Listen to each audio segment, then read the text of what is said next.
Ito yung ipapalit ko na timer, parang pareho naman. So ito yung source 2727, tapos yung kanyang common is 8, tapos normally close 5, okay naman 6, normally open. Tapos yung arrow ng kanyang tawag ito, yung configuration ng slot nya sa gitna ito. So sa baba, nakababa ito, nakababa din. So okay, pwede ito. Ito naman ay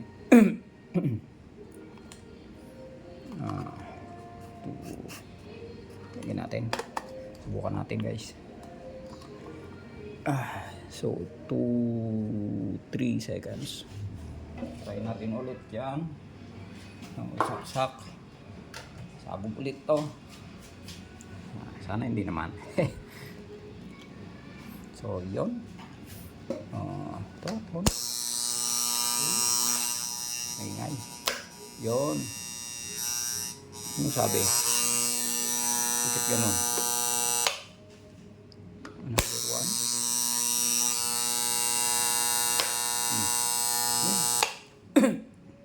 Hindi nag-change over yung kanyang sira din yata to, ang kanyang normally open contact. So sira din to, hindi napapower yung delta. So yung delta, ito walang power.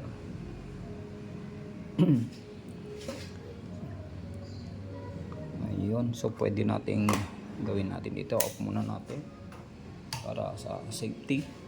So off natin, try ko nga pagpalitin yung baka nasunog din yung yung coil ng delta.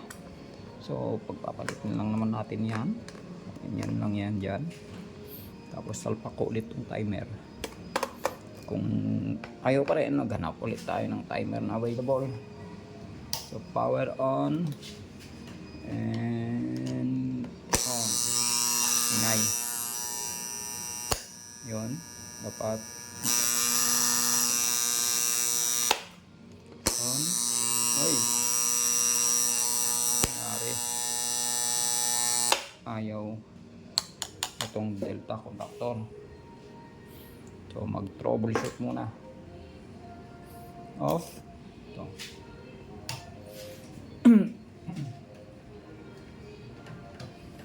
Tanggalin sa saksakan.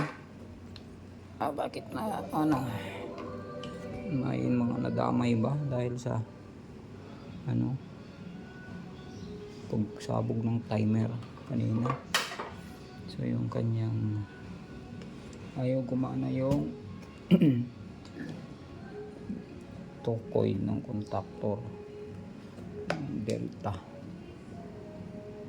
So ito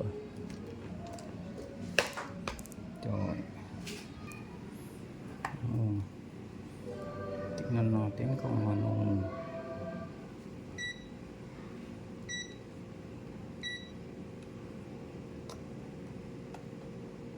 NFC. So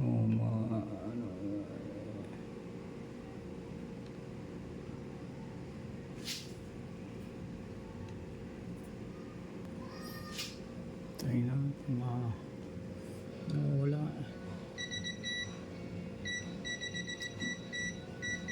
So may power. Itong maganda dito guys, may NFC na tester. Malalaman mo kung may power.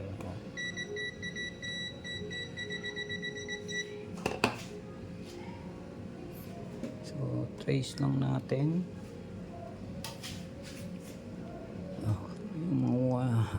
Ito natanggal. Saan galing to? Ito ay kaya pala yung gumana. So yung line 2 ng natanggal. So yun, dali natin to. So yun lang pala ang problema, tanggal. Kaya pala ayaw gumana. O natanggal kanina, nadikit kung saan, kaya nasira ang timer.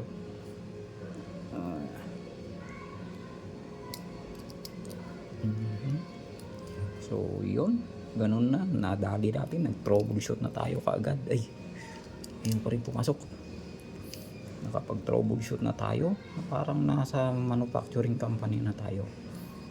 So, kung nasa manufacturing company tayo, ay nandun tayo sa motor control center. Hindi pwede sa barko. Sana. Ayun, nalaglag, di pwede tayo sa barko. So, higpitan ko.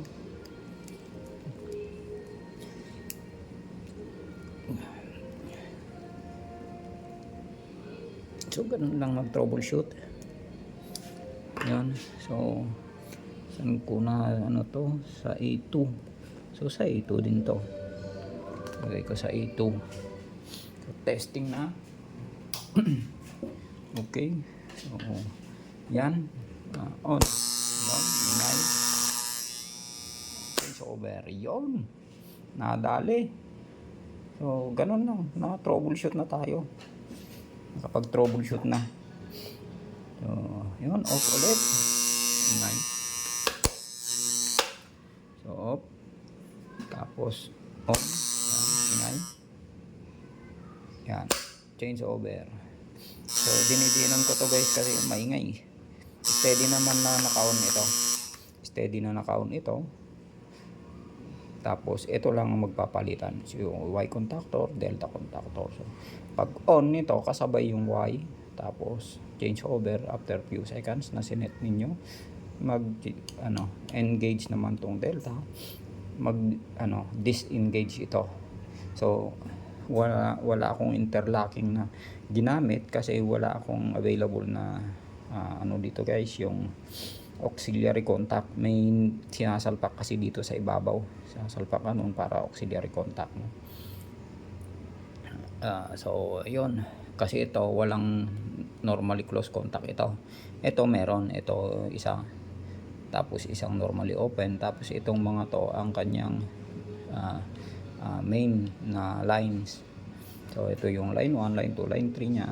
Tapos sa punta sa motor is T1, T2, T3. Yan. So off na.